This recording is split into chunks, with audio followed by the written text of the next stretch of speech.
Hello, everybody, and welcome. I'm very pleased to say to a championship check-in podcast. Sam, we've been so hamstrung by fixtures coming week after week after week for about 6 weeks. We haven't been able to do one of these, but we can have a catch up on all things championship now. We've kind of an enforced break. We've got loads of questions on the community tab and on Twitter. At time of recording, Ryan Mason got sacked about 3 hours ago as well. So we will discuss that. Sam was at QPR at the weekend. We will discuss that. But first, Sam, you're looking sharp, mate. Tell me about that Thank you, mate. tracksuit. Well, I've been in the market for a nice, comfortable bit of loungewear for the house for about 3 years, Okay. and And now you're going to live in that, are you? one of my favourite brands is a British brand called Oliver Spencer, and I always pay for their tracksuits. Or I have done historically, stupidly, when you can just go and get something less expensive from Nike that will do the job. But this is a Sergio Tacchini tracksuit in velour, and I've got the Oh my bottoms as well. God. Throwing it back to the early This noughties. is the most footballer thing I've ever Throwing heard, it back to the Sam. noughties. I go. There's a site called, people who have seen it. It's on everything. 80s Casuals, I think, is the name of the site. Got a few stores. Got some amazing stuff from that era. And I Why saw don't it. we And I get a thought, sponsorship read for this, Sam? You're doing this all for yeah, free now, aren't you? yeah. And the geezer's quite encapsulating when he goes through like the rail of what they've got new in. So I just saw him doing this, and I was like, do you know what? For the house, velour, like tremendous. But the problem being, did the school run in it this morning, didn't I? I had the jacket on. So basically, I'm just like bowling round my local area dressed like Ray People Winston muttering, in yeah, Sexy Beast. people muttering Yeah. names But under oh, your mate, it's breath. so comfy. It's so warm. Oh, there Yeah, you love go. it. My missus got like the most ridiculous dressing gown, and I will be honest, I did put it on the other day, and it was I tremendously haven't warm. got So, juicy written on the bum of this, just in case. I haven't taken it to that oh, level. taking it to that level. Yeah. Let's do this via questions then, because I want to represent what the listeners are kind of asking. Obviously, there's lots of Coventry stuff, so let me kind of conflate two questions. One from Frank Black on YouTube, and one from Sir Peter Crabstick on Twitter. Um, Twitter and YouTube handles may be fictional. Frank says, after the Coventry result, is it time Birmingham stopped trying to dominate games and started to play more on the counter attack, especially away from home? You actually raised that a couple of Yeah. weeks ago, didn't you? And Peter says, do Coventry need to change the way they play to get promoted? Seems like they've been found out tactically in the last 4 or 5 weeks. I agree with Peter. They have been found out a little bit tactically, but I don't accept the premise that that's the only thing that's been a problem. And they Yeah. were found out against Ipswich and Birmingham, who have the squads to then be able to Yeah. exploit them. But what's your thoughts on Coventry's style and arresting this poor run? Um, it wouldn't feel to me like Frank Lampard would do anything drastic. I think it'll just be little um, alterations here and there. I think the reality is, and you just alluded to it there, you've had Thomas Asante out for a long spell. That's going to be problematic, obviously, reintegrating him. Also, Hadji Wright's having a lean period. They had illness in the camp as well. They've navigated the busiest period of the season still with an almighty cushion at the top of the division. Yeah, the performance haven't been scintillating. It's absolutely a little bit of a dip. Of course it is, but they still managed to win those two home games narrowly. They got beaten by Ipswich, which, what are we calling them? They're kryptonite, Yeah. potentially, but one of few teams that are going to play it slightly differently to the others. And I said it on something recently. The reality is Coventry all of a sudden is the biggest game really for every side when they're coming up against Coventry, which wouldn't have been the case 12 months ago. So you have to factor that in, that players will raise their game, managers will alter tactics, all number of things going on.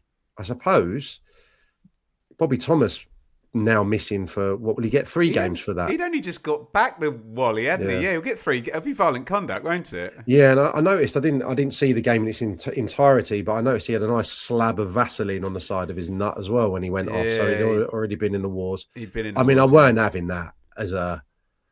I mean, when the camera panned to the incident, Sam, the IFAB wording says strikes or attempts to strike. So it's silly. I know what your argument's going to be, but that won't get. No, it won't. And I don't want to go down the route of saying it's the rules that are wrong, not the refereeing. But in this case, it is. I mean, what happened to centre halves, and I know it was 2 centre halves on this occasion, wasn't it? But centre halves and centre forwards having a good old tussle. That is the most prehistoric thing I've ever said on this channel. But you know what I mean? Like, I wouldn't have minded if someone gave me a little dig every now and again. That was part of it. But now, even if you swipe fresh air, you get dismissed. So they're going to have to navigate that, which may hasten the necessity to just make these couple of signings that everyone's anticipating. So we'll see. But yeah, I wouldn't. Maybe it's not going to be a 105-point season, but who cares if they get over the line after the heartache of Wembley and the disappointment of the end of the Mark Robins tenure. I think there's a lot of mitigating circumstances, more ingredients going on than just they've been found out tactically. I don't probably think that's anything to write home about. Yeah, he's not wrong. Ipswich and Birmingham have set up a blueprint. It is easier said than done. It's not the only factor. I waved my hand at you because at Sky Blue Louis says, what do Coventry need to bring in transfer-wise to get over the line? I've got to admit, I don't know whether it crept up on me or not, but when they were chasing Birmingham and Hadji Wright had already come in, and the bench, Sam, I'll read it. Andrews, Wilson, Perry, Bidwell, Latabodier, Wolfenden, Brow, Shepherd. Nothing attacking-wise there at all. This obviously with Thomas Asante, Torp, even Kessler Hayden can come on and play wide right or get Van Evik forward. But you've said 2, I think, in the past that have been linked with Romain Esse and Joel Pirou. That's going to make a real... I think they're definitely going to do a couple, aren't they? I was going to go and say, well, that would definitely do it if they got those 2 in. What, and they stayed fit? Yeah. I mean, you're talking about 2 of the potential best loanees you could get at this juncture, aren't you, really, with the experience of the Championship. Top scorer last season in the Imperial, wasn't he? Yeah. A bit different. He did similar in profile to Timms, I would say. Obviously, Hadji Wright's a bit more mobile. Thomas Asante's a bit more versatile. But Joel Pirou is an 18-yard box player, isn't he? Bit of a luxury player, Sam. Yeah. Home player, 2-0 up player. It's how much he wants another promotion on his CV and how much fire he'd have in his belly as well to drop back into the Championship, because that's not a given now that he's obviously a Premier League player in name. I was just thinking there quietly where Coventry could do with another body. Beneath Wolfenden, what else have they got there? That would be an area, maybe I think with Thomas missing. You got De Silva and Bidwell for the left back. Fine. I suppose Torp's dropped off a little bit, and there's no guarantee that Radoni's going to hit the ground running after missing so much football. And I think they're still waiting for him to show his best form. So maybe another goal threat from midfield, or just another body to play a variety of roles in the centre areas. Someone just seen Morsey going at Bristol City as well. Yeah. Oh, what a shout that is! Yeah. If you wanted to play the double pivot with Grimes, but the necessity probably is not that apparent, really, when you've got Grimes doing the job that he does there. You don't really have a ball winner with him too many times. So I don't know is my honest answer. I don't think there's anywhere they're particularly weak, but if you can add another goal scorer, if you can add another flair player to play in one of the wide positions, that's probably naturally what the ownership will look to do, unless there's a specific Lampard saying, let's go and get an additional right back, or let's go and get XYZ. I think if you can get another player that can play wide, in the absence of, say, Thomas Asante, Mason Clark, and get another striking option, surely that's going to be enough with the cushion they've got. Yeah, and Neil Warnock was always the master of just shaking it up, wasn't he? He'd end up with 5 or 6 strikers by the end of the season, but it would just add something to the squad and the dynamic. I heard someone on the radio this morning say, "Why has Neil Warnock not been mentioned for the interim job at Manchester United?" Was that person gainfully employed, or did they phone in as a fan? I don't know. I don't know what he was doing, but God, that would be genius, wouldn't it? This is from Darren on YouTube. He says, there will be 3 teams from the Northeast in the Premier League next season. Up the effing Borough. What do you make of Borough losing 3 out of 4, winning 4-0 all of a sudden again? Where are you with Borough on the back end of this run of fixtures when they've been so binary, so either brilliantly good or haplessly missing chances? What are your thoughts right now? Are there going to be 3? Definitely going to be 2 Northeast teams in the Premier League next year. Yeah, I mean, sitting here today after they've spanked Southampton and could have been 6 or 7 by all accounts, then you have to be quite hot on them. And this is despite the injury woes continuing. I believe Malanda did very well the other day. Apparently so. The central defender, but he's in there with Matt Targett. I'm just having a little look now. And I suppose, thank goodness for Morgan Whittaker right now, because he's the one sure thing in the front line. If they could Imagine saying that 5 months ago. I know. It's bizarre, isn't it? It's bizarre. And I've not seen him enough in the flesh recently to say if his performance levels are in keeping with the goals return, but they don't need to be at the moment because he's so prolific in front of goal. So yeah, if they had some more consistent goal scorers to help him, then they'd be a great shout. I know they're brilliantly positioned, but to be able to maintain what they're doing, the old midfield axis is back, isn't it? Hackney and Morris, who were superb in that victory.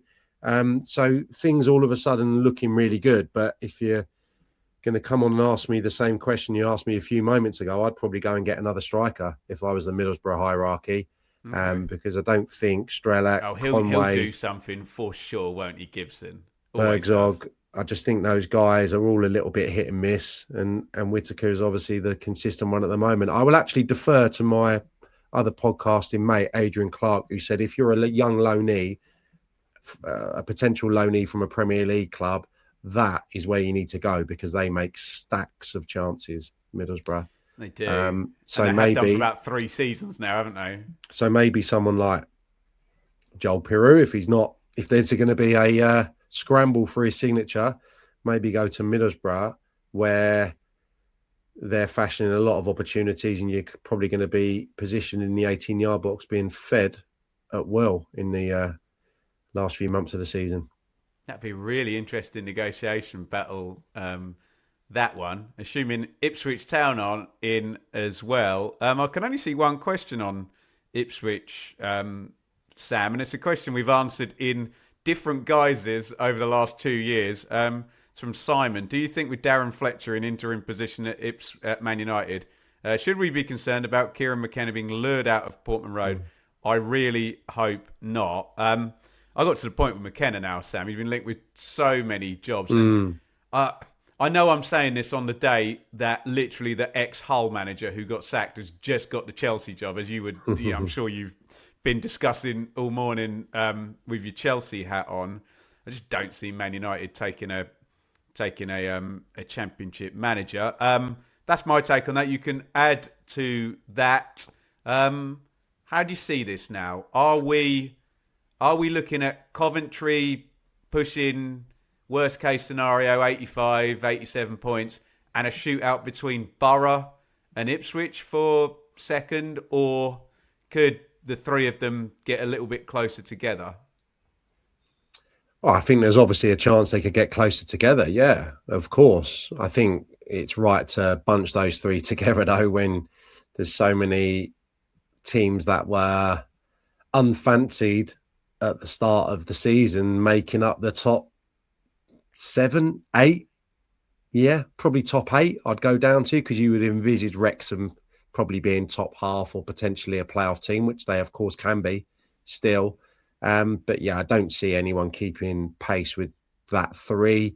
Yeah, I think, of course, Borough and Ipswich can get closer to Coventry if they don't, arrest this little slide in the next few weeks. Yeah, I'd still have Ipswich Saturday today. A change of manager would have to be factored in, and that'd be a conversation, wouldn't it? Yeah, and I think if he's asked to talk to Manchester United, for example, he'll have to go and do it, because the opportunities don't come around too often. And if Ipswich don't get promoted this season, all of a sudden, the Manchester United job is not an option for him in the short term. So, of course, I think if that was a potential, he'd have to speak to them. And yeah, I'm sure Ipswich would be fine, but you wouldn't want to lose him at this juncture.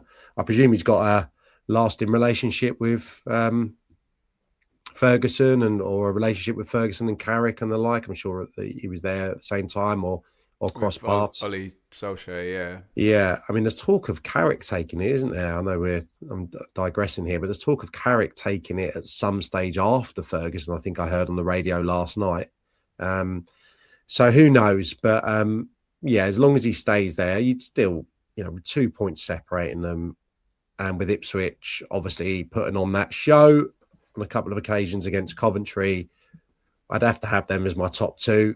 Well, Sam, can I just add in there, Ipswich and Coventry now don't play each other, and Middlesbrough have to go to Coventry and to Ipswich. So that's a little angle in the head-to-head size of it. And we've kind of theorised that Ipswich were putting in bids that didn't get completed in January, so there may still be some of that transfer budget remaining. It's difficult in January, I know.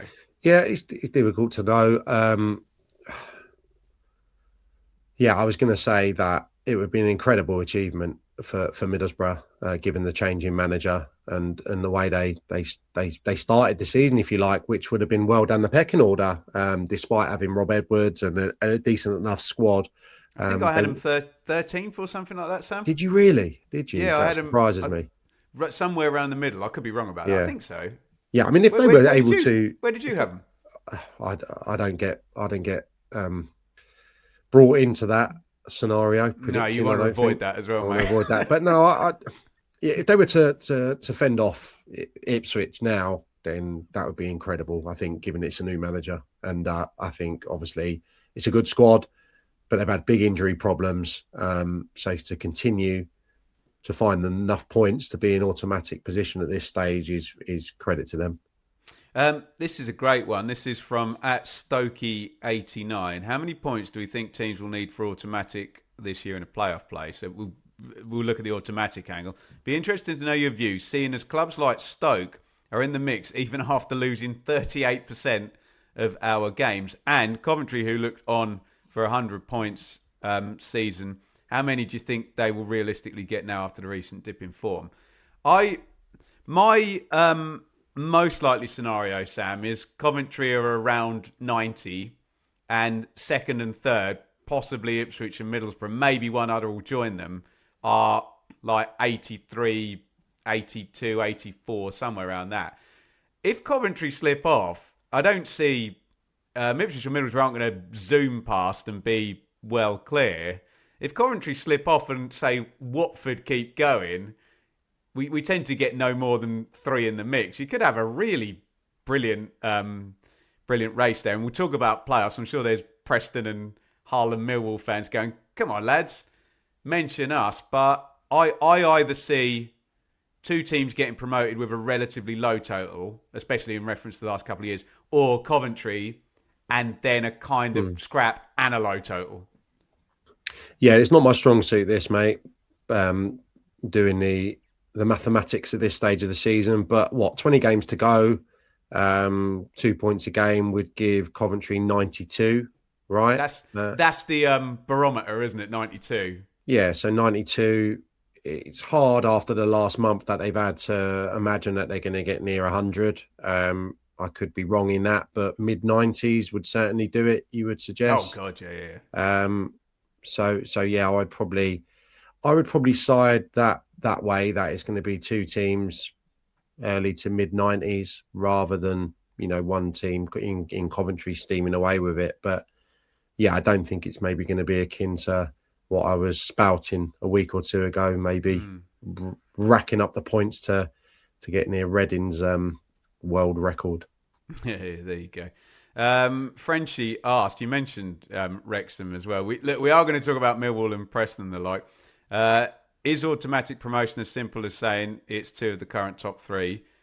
We mentioned Watford already. Are Wrexham promotion contenders given recent form? Other than Watford, they are the hot hand. They're the two teams on the win streaks. But I don't know. It feels a long way back. Although Wrexham are 4 points behind Ipswich in third. But people underestimate traffic as well when they just look at points totals. It has to be a hell of a run, doesn't it, to go from 10th or 9th, wherever they are, into second.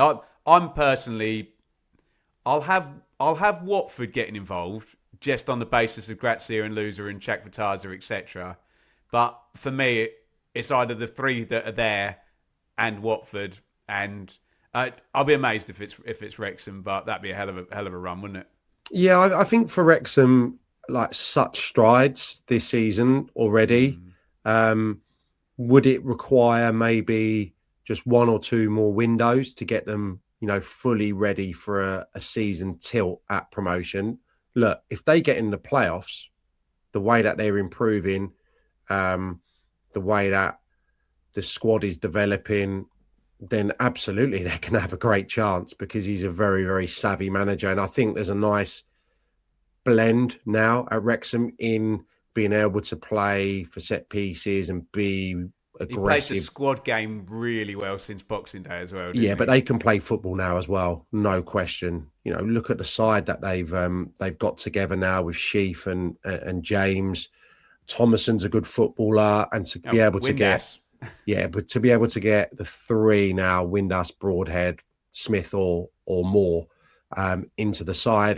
He's shown a little bit of flexibility there, and they're on a brilliant run. Defensively, they've improved, obviously, from, in the last couple of seasons. You look at the amount of goals that have been going in their net in those two promotions. That was the big difference for me last year. I think it was near on 15, 20 goals less going in their net. So that's in keeping with what Phil Parkinson's teams were early part of his managerial career.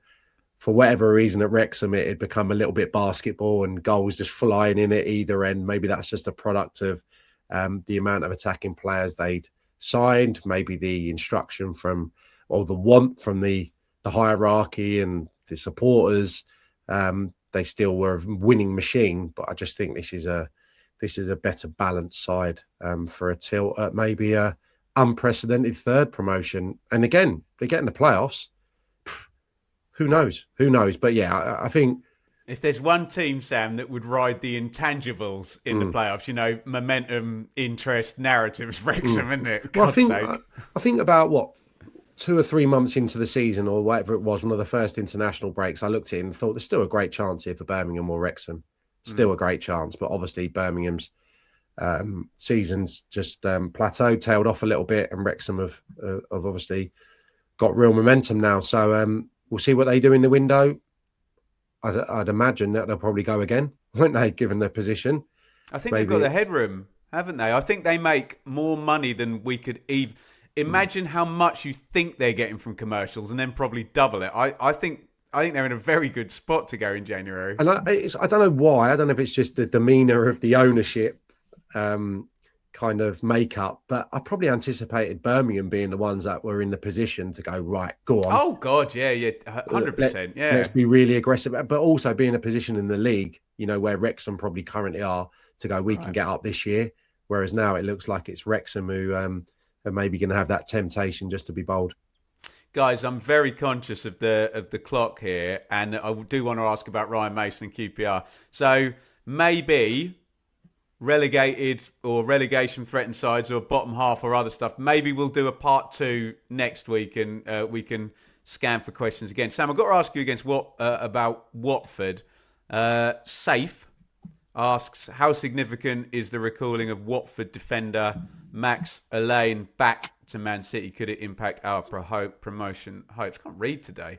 Will asks, with Watford missing out on the game against Hull, will they be able to maintain their current form and still be in the running for playoffs? Really stupid 20 minutes before the game. But yeah, Watford, I promise I've got Millwall questions and Bristol City down there. Watford, I like, and I don't know, there's this idea that a few and Grazia strikes you as a manager who's stepped into this and, really is comfortable at this level, isn't he?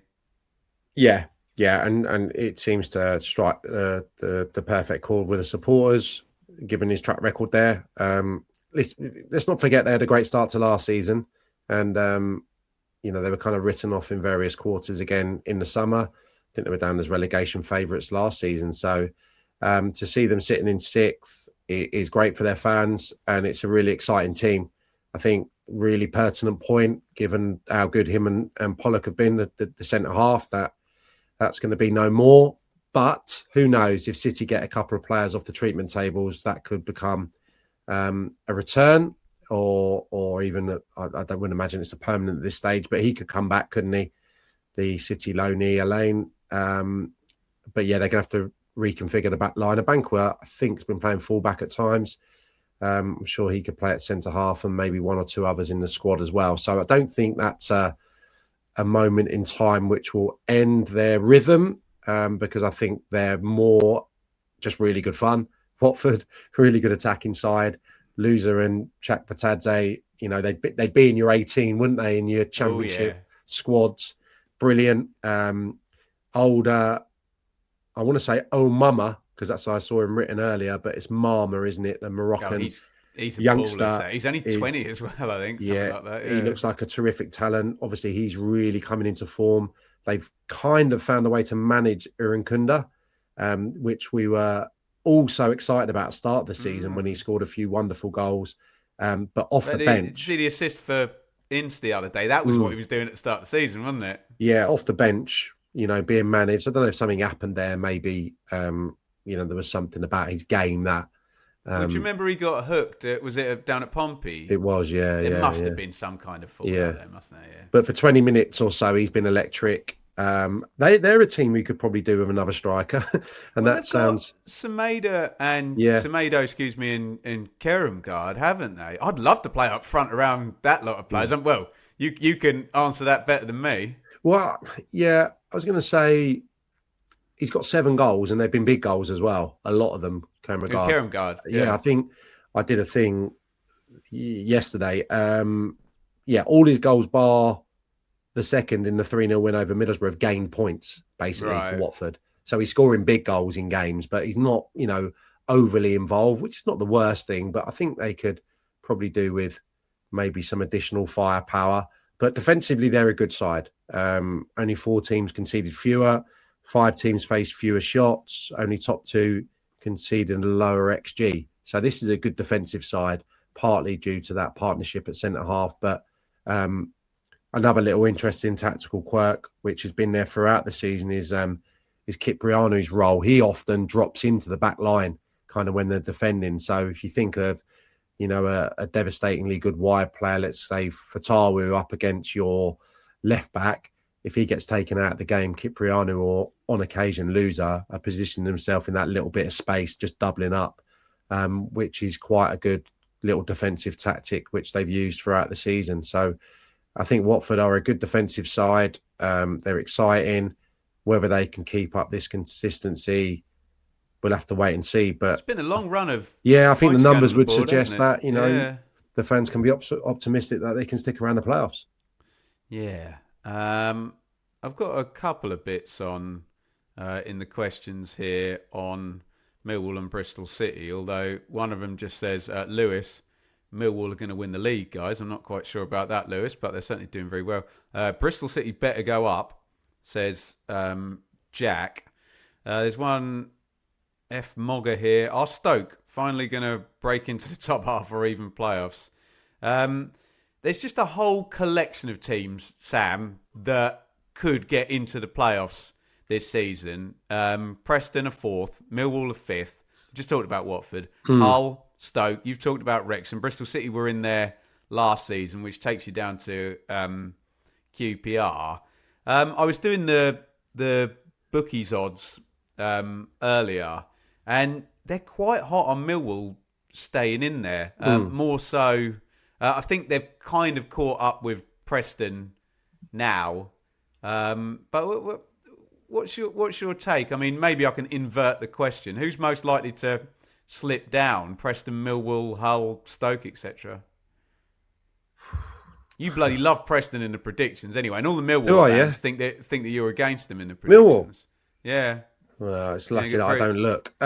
What's going for Millwall? With you, Sam, yeah. What's going for Millwall at the moment is that they have been able to deal with quite a lot of tough injuries, I think, so far this season, which probably shows that they've got a better squad than maybe in recent times. Home form's on point, Sam. 23 points in 10 at home. Yeah, the depth is there.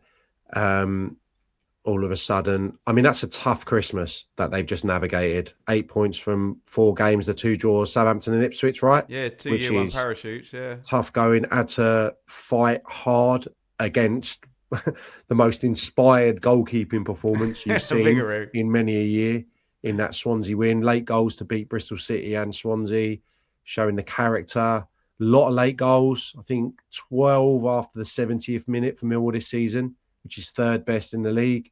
Their home and away goals as well. So that's been a feature. Centre half, Taylor, top player. Obviously, we know what Cooper's all about, but he looks to be a great addition as well. So, yeah, there's loads to like about them. It's just whether you can maintain it, isn't it? That's the bottom line. But they're going brilliant at the moment. Listen, I'd love to see it because that's where I started. Obviously, my first team career. I'm over there a lot covering games, and that it would bring a uniqueness and certainly a freshness to the Premier League in comparison to what we've seen, which has been quite repetitive, hasn't it, at times across the last decade or so. Sam, you look in those dugouts as well. Alex Neil, Millwall, he's perfect. Promoted before, been around forever. Paul Heckingbottom, Preston. They just got to stick around it this year. They got to stick around it and try and get in the playoffs. That's the reality, because they've had so many nearly misses. They need to stay around it. If they can get some players back, which I imagine they will be doing, then they've got as good a chance, of course, as Watford, Preston, Hull. Yeah, absolutely. I mean, I'd probably go to 10th this morning, having seen QPR, if I just go on to them. I mean, that was such a weird afternoon. It was brilliant because I was with my boys and we really enjoyed it. It was a lovely day. But my God, they look light years away from they were a few months ago. And having lost Burrell, who in the first half got injured, had he been able to play 90 minutes against Sheffield Wednesday, I think we'd have been talking about him getting a hat-trick because he was the one shining light. He'd already spurned a few opportunities. He'd scored the opening goal. That's going to be a big blow, I think. And ironically, Colley comes on and gets 2 brilliant goals, but Colley is not Burrell yet. And I think he's been kind of talismanic for Rangers this season. Really like Mbenge, the right back. He's playing right back. He looks terrific, game, but he's quite clever on the ball as well. I like his character. So he looked good. Madsen was really poor, other than the assist for Burrell's goal. Kone really off it. Kone just looks a little laboured, thinking about things rather than doing things intuitively. Ball getting taken off his toes quite a lot. Had such high hopes for him after the goal-laden start to the season, but he's been a little bit indifferent as well. So, and the pitch is awful, Ben, as well. So I can't see QPR being that playoff side that I maybe envisaged a few weeks ago. But, I mean, I'm just going to put it on you. Are you discounting Leicester, Southampton, Birmingham Sheffield United. Can I box those 4 in together? Because those 4 probably would have been playoff. They would have been top 6 for me, wouldn't they? Probably along with Coventry and Ipswich, I would say would have been my top 6. So many people would have had them in. I just want to, just shout out Jay Christo, popular around this time of the year. Will any of these underachievers, Leicester, Southampton, or Sheffield United, finish in the top 6? I am boxing them off, Sam, and it's a theory I always have, particularly as it pertains to Sheffield United, where you look at a team on a run already that would need to continue that run pretty much for another 15 of the 20 games at least. And you're saying, what is the likelihood that Sheffield United are going to, I don't know, score 55 points in 15, 20 games or whatever? I know it's ridiculous numbers, but I've probably butchered the numbers there. But to illustrate the point, the lack of margin for error, Leicester, I think there's something holding them up there, and I do think the sanction will come. And Southampton, I'm just looking at the dressing room now and thinking, saying similar things we were saying about Watford, given how they couldn't play for Still and then they could play for Eka, and now they can't play for Eka, and it's just too extreme for me. So yeah, are you boxing them off? I think it take a hell of a run for any of them, wouldn't it? It's difficult to be really firm, isn't it, when we just know how the Championship can throw up just so many curveballs. And that's why when you were asking me about the top 3 previously, it's so difficult because who's to know that one of those teams, I don't think Ipswich and Coventry are probably capable of falling off a cliff, but I think some of the other teams up there could go through really in different periods, given the competitive nature. I mean, Leicester, it's funny sitting here after they've won like a big game last night, and West Brom should have been out of sight, shouldn't they, really, in the second half? I think they had, 3 really presentable opportunities, minimum, that Stolarczyk did really well to thwart them. So, until Leicester put 3 victories or whatever on the spin together, it's difficult to say. And yeah, I'd say Sheffield United. I haven't got the form guide in front of me, but what are they, best team up there over the last over 6 10 or so? Games? Over 10, I reckon. 10. Yeah, over the last 10. Yeah. So, but they're coming from such a position of well, a remarkable position in comparison to where we anticipated them being. It would be, in terms of points, 60 points they'd need. We're talking for automatic promotion. So what would you need for the playoffs, do you think? It could be low. I mean, I normally go in at 75 for the playoffs, but, it can. I mean, what Bristol City got? I know it was a record low watermark for Bristol City. It was like 68 or something. They'd have to win every game for automatic promotion, Sheffield United, is what we're saying. Have to win a lot of games, yeah. So, playoffs is going to require something not as sensational as that, but nearly as, isn't it? You're going to need a good 75%. And the point I was trying to make ham-fistedly at the start is that's already tacked onto a brilliant run. Do you know what I mean? Yeah. Brilliant for a very, very long time. Sam, I realise I've kept you ages already. Just 30 seconds. Ryan Mason sacked, 10 defeats in a row on the road. Kind of hapless-looking team that did actions 1, 2, 3 right, but could never do 4 and 5 and win football matches, and felt a little bit inevitable. I felt really bad when that Fatawu goal went in, but you knew what was coming, didn't you? You did, and unfortunately, it's results. It's away results, unprecedented. Rotherham, I think this is the worst record since Rotherham, 16-17, lost 14. God. And didn't they get like 23 points or something total? So they were hopeless, Rotherham, weren't they? Yeah, this is a major issue, and that's up to the manager to try and interrupt, isn't it? And to come up with something that makes you more robust away from home, which he's not been able to do. So if you're looking at it on a piece of paper with the factors as to why they have to change, then you have to kind of agree with it. But he's been unlucky. he's been unlucky because the large majority of these games have been decided by one goal.